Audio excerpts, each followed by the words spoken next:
Hello guys, kumusta kayo? Nandito ulit tayo sa ating farm, no? Kung matatandaan nyo, nung simula kong malinisan itong bundok na to, eh, nung gumawa ako ng fire break, no? Or yung fire line, or yung rendiros, no? Ilan yun sa mga nagawan ko ng content dati. At nung malinis ko yung area, yung gulod, yung boundaries, nung malinis siya at sinindihan ko to, yung malinis na rendiros, tinaniman ko agad ng mga langka, no? Langka, avocado, alternate guys, no? Langka, puno ng nyog, avocado, langka, puno ng nyog, avocado. Alternate 'yon, basta dito sa gulod at boundary. Ngayon, papakita ko sa inyo yung update ng aking 10 puno langka dito. So ito lang muna kasi ito yung malapit dito sa akin. Kasi yung iba nandun sa taas. Nakakahingal na guys. Ayan, oh. Ang ganda na, di ba, no?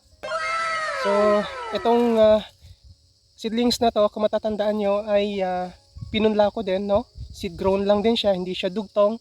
At ang binhi nito ay nanggaling dun sa kapitbahay namin kay Ate Putot, no? No nagbenta si Jennifer ng slice na langka, hinog na langka.